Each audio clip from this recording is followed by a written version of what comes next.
The radioactive Boy Scout, a nuclear nightmare next door. Imagine your neighbor is secretly building a nuclear reactor in their backyard shed. Sounds like a movie, right? But this is the true story of David Hahn, the radioactive Boy Scout, a tale so unbelievable, it'll leave you questioning the limits of ambition and the dangers of unchecked curiosity. Meet David Hahn, an ordinary kid growing up in suburban Michigan in the 1990s. He wasn't a troublemaker, just a bright, inquisitive boy with an insatiable thirst for knowledge, especially when it came to science. David devoured books on Marie Curie, Enrico Fermi, and the secrets of the atomic bomb. His mind buzzed with ideas, and his bedroom became a laboratory for increasingly ambitious experiments.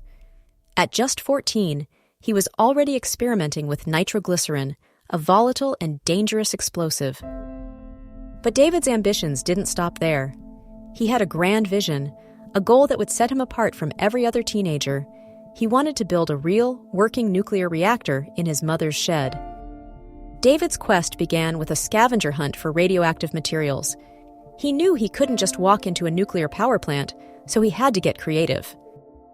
He started by extracting radium from old glow-in-the-dark clocks, carefully chipping away at the luminous paint. Then, he collected thorium from camping lantern mantles, meticulously burning them to isolate the radioactive element.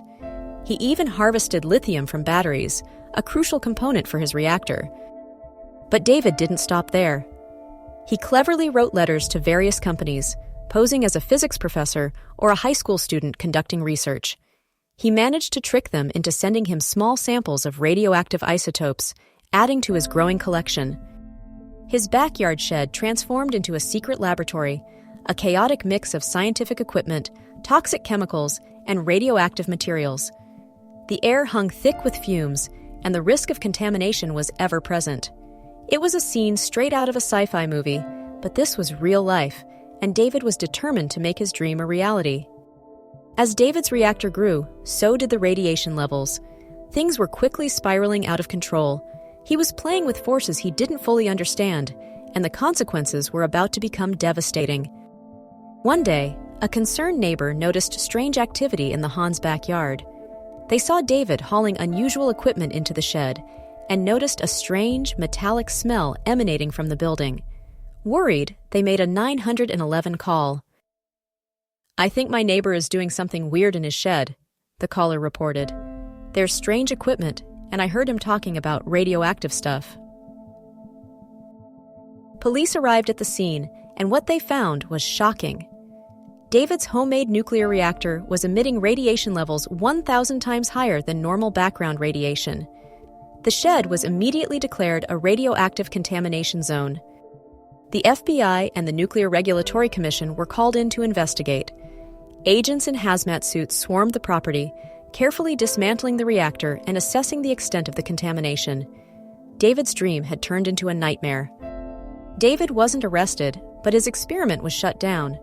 The EPA was called in to dismantle the shed and bury the radioactive materials in Utah. David's life after the incident was far from easy. He tried to move on, joining the Navy and serving his country, but his past haunted him.